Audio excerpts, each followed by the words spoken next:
Dog times news, सच का साथ जहां खबरों का सिलसिला चलता ही रहेगा। नमस्कार, आप देख रहे हैं dog time news. Dog time news में आपका स्वागत है। सबकी मुरादें पूरी करती हैं मां मदनपुर वाली देवी। मदनपुर देवी माता का इतिहास जंगल के बीच में स्थापित है। ये खास मंदिर, इसकी कहानी जानकर आप हैरान रह जाएंगे।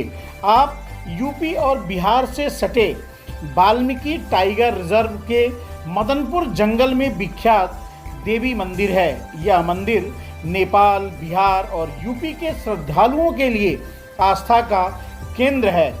इसके बीच में देवी मां के भक्त रहसु गुरु की कथा प्रचलित है। बताया जाता है कि वह बाघों के गले में सांपों की रस्सी लपेट दमरी यानी फसलों की मड़ाई करते थे।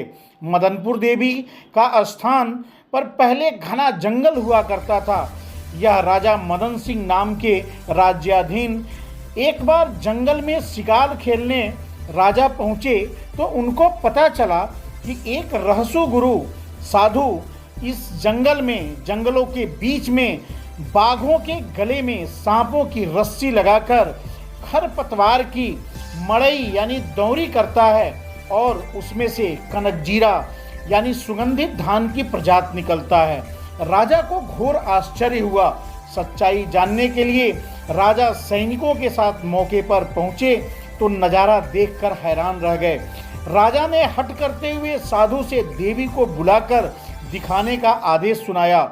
साधु ने राजा को समझाते हुए कहा कि ऐसी जिद ना करें, बेवजह देवी मां को बुलाना संकट को मोल लेना होगा।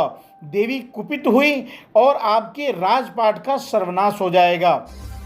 लाख समझाने के बाद भी राजा मदन सिंह जिद पर अड़े रहे। जब साधु के जान पर बन आई तो भारी मन से देवी का आवाहन किया। कहा जाता है कि जगदम्बा असम के कामाख्या से चली और खंडवार नामक स्थान पर पहुंची, वहां से थामे पहुंची। दोनों जगहों पर मंदिर स्थापित है।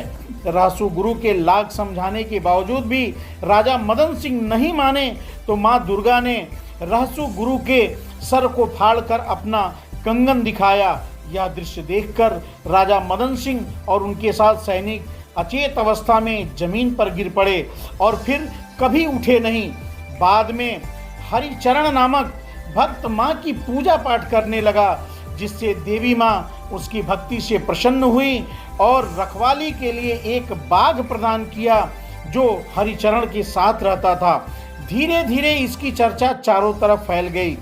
पहले यहाँ पहुँचना काफ़ी मुश्किल था।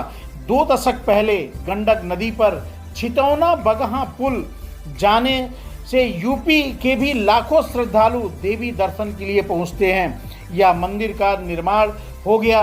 नेपाल, बिहार, उत्तर प्रदेश से बड़ी संख्या में श्रद्धालु देवी दर्शन के लिए शादी, विवाह, मुंडन आदि धार्मिक कार्यों के लिए यहाँ उपस्थित होते हैं। यहाँ बकरे और मुर्गे की बलि देने की प्रथा है। नवरात्र के समय में भारी मेला लगता है। जय माता दी। आप देख रहे हैं डॉग टाइम न्यूज। कुशीनगर से उग्रसेन गुप्ता की रिपोर्ट। जंगल के आसपास गांव रहता है तो गांव का लोग जंगल में लकड़ी के लिए, साग के लिए सब आते हैं। ऐसे लड़कियों का झुंड था,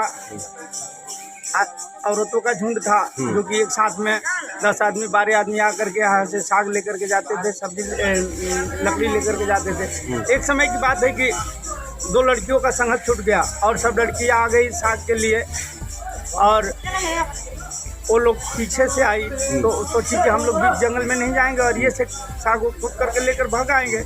तब तक माँ अपने बाल को बिखेर करके रास्ते में बैठ गई थी। माँ जब दोनों बच्ची को देखी तो बुलाओ इधर आओ, हमारे सिर में जो हुए हैं इसको तुम लोग निकालो। दोनों लड़की निकालने लगे। निकालते निकालते शाम हो गया। जब उन लोग का जाने का समय हुआ तो माँ से वो लोग बोली कि हम लोग जाएंगे घर तो डांट सुनना पड़ेगा, बोली सुनना पड़ेगा, हम लोग का लेकर के जाएंगे। माँ बोली घबरा मत, देखो वहाँ साग रखा हुआ है, जिसको जितना इच्छा करे अपनी इच्छा के अनुसार बांध लो। दोनों लड़की अपनी इच्छा के अनुसार साग को बांध ली। जब आगे आगे माँ पीछे पीछे दोनों बच्ची जब माँ लेकर के जाने लगी, जब गांव दिखाई देने लगा तो माँ बोली कि अब तुम लोग का गांव दिखाई दे रहा है, तुम लोग जाओ। दोनों बच्ची बोली ठीक है। अब जब 8-10 ट्रक दोनों लड़की आगे बढ़ी, माँ बोली कि अरे कुछ मांग लो, मांगना है तो। दोनों लड़की लौट करके आई और हंसते हंसते दोनों बोली कि हम लोग का एक एक पुत्र चाहिए। माँ बोली ओ मत जाओ, ऐसा ही होगा। दोनों लड़की घर गई अपने। कुछ समय व्यतीत हुआ तो उन लोग का शरीर भारी होने लगा। घर का लोग ये सोचते थे कि ये लोग कहीं गड्ढा में गिर चुके हैं, मान सम्मान नहीं देते थे दोनों बच्ची को। जब समय पूर्ण हुआ तो दोनों बच्ची का शरीर से एक एक पुत्र पैदा हुआ। डॉग टाइम्स न्यूज, सच का साथ, जहां खबरों का सिलसिला चलता ही रहेगा।